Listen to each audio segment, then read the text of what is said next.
Hello everyone, welcome to the seventh lecture of Structural Analysis 1, that is moving loads and influence lines. And in the previous presentation we discussed about the concentrated load passing through the section, then the UDL longer than the span moving through the beam, then the UDL shorter than the span moving through the beam. Now we are going to discuss a train of concentrated loads which are moving through a beam, and we are going to find out the maximum shear force, maximum bending moment, and also the absolute maximum shear force and bending moment of the sections. Okay, so first of all, consider a train of concentrated load that is moving over a simply supported beam from left to right end, and our aim is to find the maximum shear force at section C, then the maximum bending moment at section C, then the absolute maximum shear force in the beam, and also the absolute maximum bending moment in the beam. The absolute maximum shear force and bending moment can occur anywhere in the beam. So we have to locate the position and the value of the absolute maximum shear force and absolute maximum bending moment. Okay, so the maximum shear force include both negative and positive shear forces. So here we can consider a train of concentrated loads. That means 3 or 4 loads which are moving across a beam. For example, a vehicle that is moving through a road. Okay. So this is the maximum shear force at section C. So here you can consider that a train of concentrated loads, that is W1, W2, W3 and W4, W5 etc. are moving over a simply supported beam from left end A to the right end B. So this is the section C that we are considering at a distance Z from the left support, and L is the total length of the beam. Okay, so this is the influence line diagram for shear force at section C, and the maximum negative ordinate is Z by L and the maximum positive ordinate is L minus Z by L. Okay, now let's see what is the condition. That is, as soon as the W1 enters the span, the negative shear force develops at C and it increases as the loads moves on. Some more loads may enter the span, and hence the rate of increase in negative shear force goes up, and this will continue till the load W1 reaches the section C. Then as soon as W1 crosses the section C, it contributes to positive shear, thus reducing negative shear, and hence there will be a drop in negative shear force value. So the further movement causes more increase in negative shear force till the second load reaches section C. Then there is a second peak value and a sudden drop when the second load crosses. So thus shear force will have a peak value whenever a load is on the section. So the highest value among these peak values to be selected. So we have to conduct 2 or more 3 trials to get the maximum negative shear force value, and it is to be noted that for maximum negative shear force most of the loads are to be left of the section. Similarly, for maximum positive shear force there are peak values whenever a load comes on the section, and the maximum value is obtained when most of the loads are to the right of the section. Okay, the maximum negative shear force occurs when W4 is placed in section C, and the maximum positive shear force occurs when W1 is placed in section C. Okay, so remember that in mind. So maximum negative is when W4 is placed in section C, and maximum positive is when W1 is placed in section MC, that is R1 into Y1 plus R2 into Y2. Okay. So by considering the similar triangles, that is y1 divided by z minus x is equal to yc divided by z, that is y1 is equal to yc divided by z into z minus x. And also considering the similar triangles, that is y2 divided by L minus z minus d minus x is equal to yc divided by L minus z, that is y2 equal to, from this equation, y2 equal to yc into L minus z minus x divided by L minus z. That is MC is equal to, we know the equation, MC is equal to R1 Y1 plus R2 Y2. So substitute the values of Y1 and Y2 in the equation 1. So you will get MC is equal to R1 YC by Z into Z minus X plus R2 Y2 yc into L minus z minus z minus d minus h divided by L minus z. Okay, so the maximum, for maximum bending moment, the condition is that the derivative should be equal to 0. That means dmc by dh should be equal to 0. So that take the derivative with respect to x, and you will get it as yc divided by z into minus 1 plus r2 into yc divided by L minus z into 1 is equal to 0. From that, R1 into Yc by Z is equal to R2 into Yc divided by L minus Z. So R1 by Z is equal to R2 divided by L minus Z. That is the average load on left of section C is same as average load on the right of section C. Or otherwise, we can say that the maximum bending moment at a particular section for a simply supported beam under a train of concentrated load occurs when a particular load is located at the section. Okay, such that when this load crosses over this section, the average load on the segment to the left of the section minus the average load on the right of the segment changes sign. So that means when a particular load crosses left to the right, the average load sign changes, maybe from positive to negative or from negative to positive. Okay, so that when the sign changes, the load should be placed on the section C. So let's see the absolute maximum negative shear force. That is a trial one. Okay, for that place a load W1, W2, W3 and W4 are shown in figure.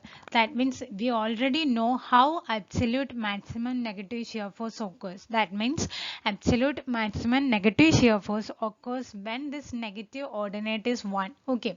For that, place the fourth load or last load, the last load in the end of the beam. That means W4 is placed in the end of the beam and this ordinate is 1. Okay, then W3 ordinate is Y3, then W2 ordinate is Y2 and W1 ordinate is Y1. So the absolute maximum negative shear force is equal to W4 into 1 plus W3 into Y3 plus W2 into Y2 plus W1 into Y1, and it is a negative value. Okay, so we have to made a second trial if W3 is more than W4. Okay, so that W4 will come outside, so we don't need to consider W4 here, and the remaining loads, that is W1 and the corresponding coordinate is Y2. So W1 into Y2 plus W2 into Y3 plus W3 into 1 is the maximum negative shear force. That is maximum of maximum negative shear force, that is the absolute maximum negative shear force. Okay, so these are the two trials. Okay, then about maximum positive shear force. So the absolute maximum positive shear force occurs when the W1 is placed in the left end of the beam. Okay, and the maximum ordinate is 1. We already know that. So what is the value of absolute maximum positive shear force? It is W1 into 1 plus W2 into Y1 plus W3 into Y2 plus W4 into Y3. Similarly, in the previous case, we have to make another trial by placing the next load W2 in the starting section and the W1 will go outside. So we don't need to consider the W1 load. So the remaining loads, that is W2 into 1 plus W3 into Y1 plus W4 into Y2 is the maximum, absolute maximum positive shear force, and these are the positive values. Okay. Then coming to absolute maximum bending moment. So the absolute maximum bending moment occurs under the heavier load falling close to the center of gravity of the load system. That means we have to locate the center of gravity of the train of concentrated load first, and locate which load is more closer to the center of gravity of the load system. And also here also we have to make some trials if we are considering the if we consider the concentrated load which is less compared to the another load which is located next to the center of gravity of load. Okay, suppose here the load falling close to the center of gravity is W3. So consider the load falling close to the center of gravity is W3. So this is I marked it as the center of gravity, and here you can see that the center of gravity of the load is close to, consider the center of gravity of the train of loads is near to the W3 load, then the absolute maximum bending moment will occur under W3. Okay, and this the maximum bending moment will be occur under this load W3, so that we have to place this W3 in this to get the maximum bending moment. Okay, and the position of W3 should be such a way that the center, that means C, of the length of the beam, that is L by 2, should be the midway between W3 and center of gravity of the load system. That means the L by 2 should be the center of W3 and center of gravity of the load system. That is, here you can see the C, that means the length of the span divided by 2, that is the center of the beam, that should be the center of W3 and center of gravity of the load system. That means the C should be placed in such a way that it should be the midway between W3 and the center of gravity of the load system. Okay, and trial should be done if W2 is greater than W3. That means we have to place W3 here to get the maximum bending moment, and consider if W2 is greater than W3, then we have to make another trial to get the maximum bending moment. Okay, now we are moving on to the problems. That is problem number 1.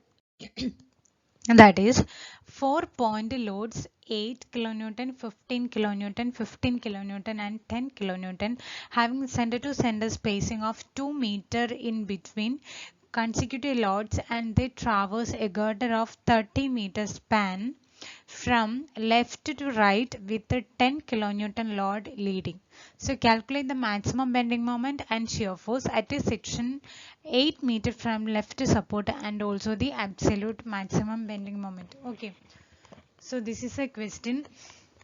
So here you can see the concentrated loads, that is series of concentrated loads such as 8, 15, 15 and 10 kilonewton, on which this 10 kilonewton is leading, and the center to center distance between the loads are 2 meter.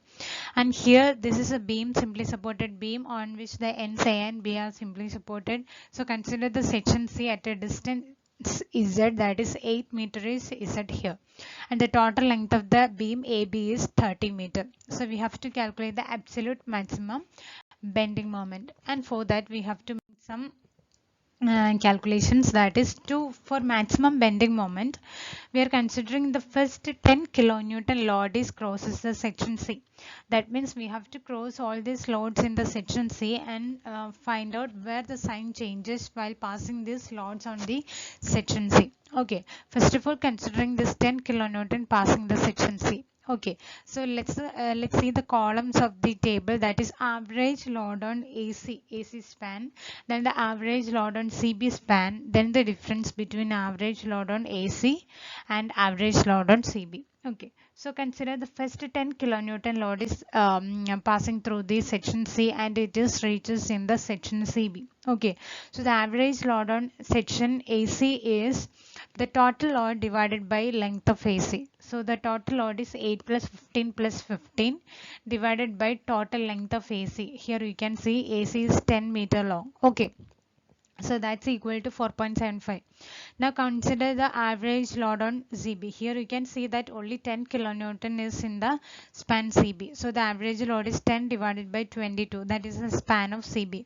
And here we got the value as 0.45. So what is the difference? That is 4.75 minus 0.45. That's equal to 4.29 is the difference. It's a positive value. Now consider the 15 kilonewton, the second load, that is crossing the section C. Now take the average load on AC and CB. So the average load now on AC is 8, 15 only. That means this 15 is goes to the next section. So here we have 8 and 15 kilonewton only. So the average load on AC is equal to 8 plus 15 divided by length of AC, and that's equal to 2.875. Okay.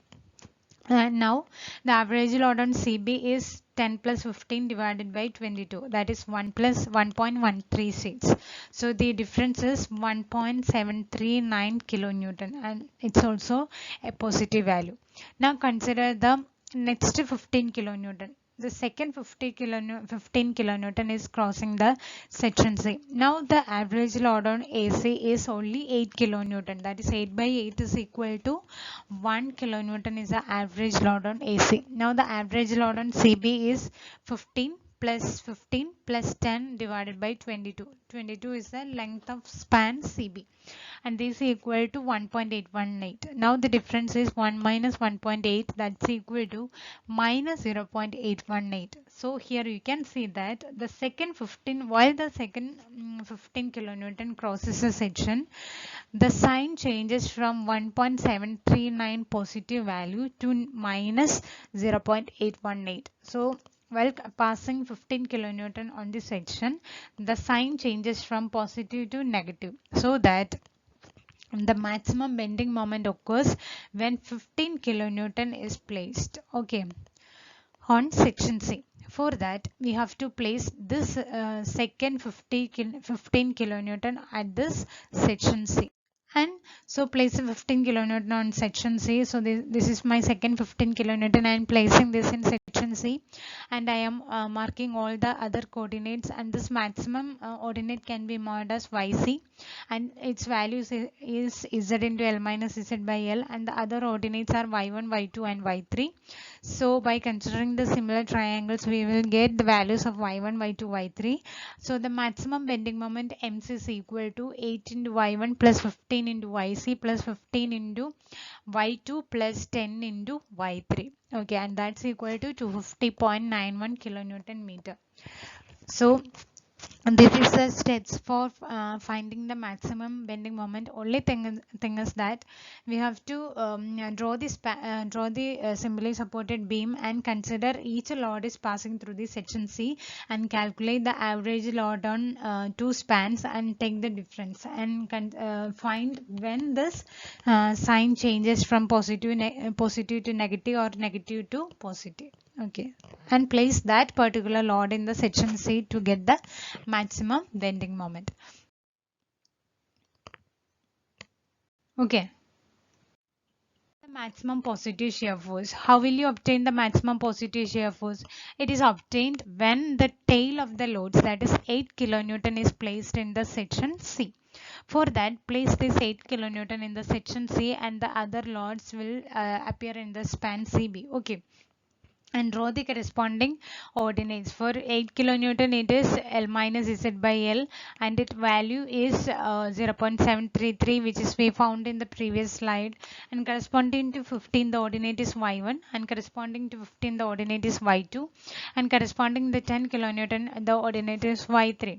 So the maximum positive shear force is equal to 8 into 0.733 plus 15 into 0.66 plus 15 into 0.599 plus 10 into 0.533, and that's value is 30.2 kilonewton. Now we have to make another trial by placing this 15 kilonewton in the section C, so that the 8 kilonewton will goes into the negative shear force section. Okay, so let's see how we can find the maximum positive shear force by placing this 15 kilonewton in the section C. So the ordinates corresponding to 8 kilonewton is minus Y3, and corresponding to 15 kilonewton is L minus Z by L, and that value is 0.733, and corresponding to 15 is Y1, and corresponding to 10 is Y2. So the maximum positive shear force is equal to 15 into 0.733 plus 15 into 0.666 plus 10 into 0.599 minus 8 into 0.2, and that value is equal to 25.4 kilonewton, so which is less than the previous value. Therefore the maximum positive shear force is when the 8 kilonewton is placed at section C, and that value is equal to 30.2 kilonewton. Okay, Now, the absolute maximum bending moment. So the absolute maximum bending moment occurs under the heavier load falling close to the center of gravity of the load system. So that we have to find out the center of gravity of the load system first. So for that we have to take the moments about this point, that is 15 into 2 plus 15 into 4 plus 10 into 6 divided by 8 plus 15 plus 15 plus 10, that is the total load, and that is equal to 3.125. So the center of gravity of this load system occurs at a distance of 3.125 meter from the left end. Okay, so therefore the absolute, and check the distance between this center of gravity and this 15 kilonewton is 4 minus 3.125, that is just 0.875 meters, and the distance between this 15 kilonewton and the center of gravity is 1.125 meter. I mean, we can find that this 15 kilonewton is more close to the center of gravity. So let's select this 15 kilonewton as the maximum to get the absolute maximum bending moment. Okay, and the 15 kilonewton should be placed such a way that the center of 13 meter span, that means the center C should be the midway between this 15 kilonewton and center of gravity. That means this is the distance between, that is 0.875 is the distance between the center of gravity and this 15 kilonewton. So that divided by 2 will be the, that means at C, so this is a point C, that means 0.875 divided by 2 will be the center of the 30 meter span. Okay, so therefore the load system should be placed in such a way that the distance between center of the beam and 15 kilonewton is 0.875 by 2, and that's equal to 0.4375 meters. Okay, so that the absolute maximum bending moment occurs when this center of the beam should be placed in such a way that the distance between this 15 kilonewton and center of gravity should be the center of the beam. That means the distance between C and 15 is 0.4375 meter.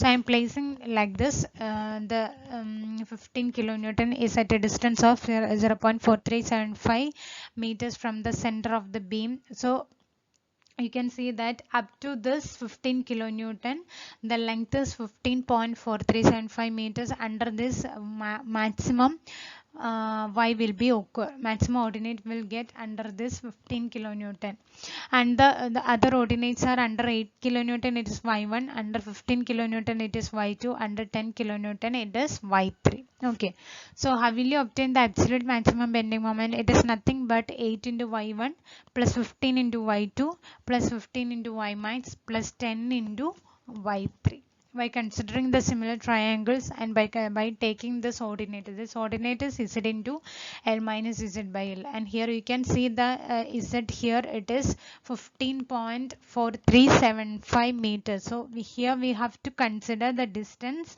from 8 to the maximum load, that is here it is 15.4375 meters. Okay, so the absolute maximum bending moment is equal to 319.15 kilonewton meters.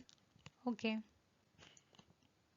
and we have to make another trial if this 15 kilonewton is more than this 15 kilonewton. So here in this case both loads are equal quantity, that is 15 kilonewton, so we don't need to make another trial. Let's fix the answer as 319.15 kilonewton meters. Now consider the problem 2, that is a simply supported beam is subjected to a set of concentrated loads which is moves from left to right as shown in figure, and determine the absolute maximum shear force in the beam and also the absolute maximum bending moment in the beam. So these are the point loads, that is 80, 60, 80 and 100 kilonewton. The distance are 2 meters center to center, 2 meters center to center and 3 meter center to center, and also the beam which is spanning 18 meters. Okay, so we have to determine the absolute maximum positive shear force and absolute maximum negative shear force.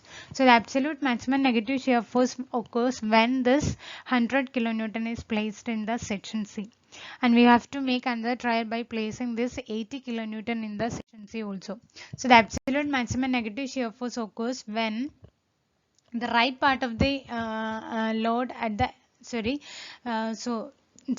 here we have to check the absolute maximum negative shear force. It is when the ordinate is 1. So here we can see that here the negative shear force ordinate is 1.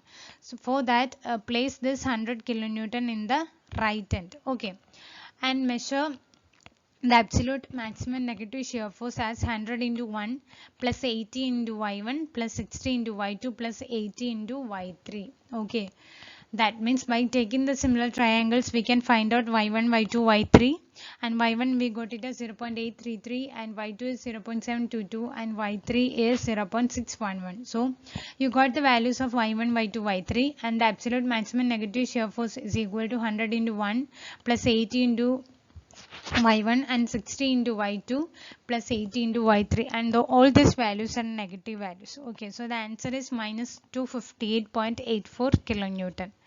Now we have to find out the absolute maximum positive shear force. This is how, this is by placing the tail of the load in the left end of the beam. Place the left part of the load at the start of the beam to get the maximum ordinate as 1. And the value is 80 into 1 plus 60 into y1 plus 80 into y2 plus 100 into y3.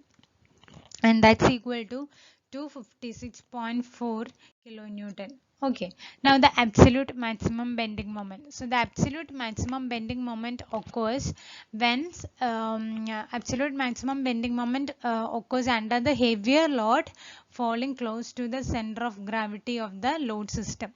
So we have to find the center of gravity of the load system first, and that's equal to 3.56 meter. Okay, so the and we can see that the 3.56 distance is more closer to the 80 kilonewton load.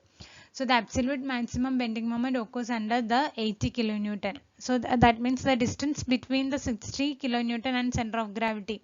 That means this distance is just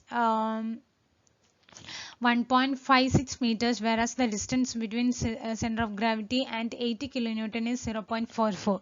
So that means this load is much closer to the center of gravity of the load, so that we can consider the maximum bending moment will occur under this 80 kilonewton, and the distance between 80 kilonewton and center of gravity is 0.44 meter. So that the center of the beam should be placed in such a way that the distance between the center of the beam and the 80 kilonewton would be equal to 0.44 divided by 2, that's equal to 0.22 meters. Likewise, place a beam such that the center of the beam and the distance between center of the beam and the 80 kilonewton is 0.22 meters. Okay, now the absolute maximum bending moment is equal to y max is equal to 4.497, that is this ordinate, it is equal to 4.497, and here the z value, it is 9.22 meters. Okay, that is the distance from A to this maximum ordinate, that is 9.22. From by using the properties of similar triangles, find out y1, y2, y3, and hence the absolute maximum bending moment is equal to 80 into y1 plus 60 into y2 plus 80 into y max plus 100 into y3, and we obtained it as 1070.16 kilonewton meters. Okay. So thank you. Hope you all understood this section. And in this section, we discussed about absolute maximum shear force, absolute maximum bending moment, and also the maximum shear force and maximum bending moment. Okay. Please go through the problems. Okay. Thank you.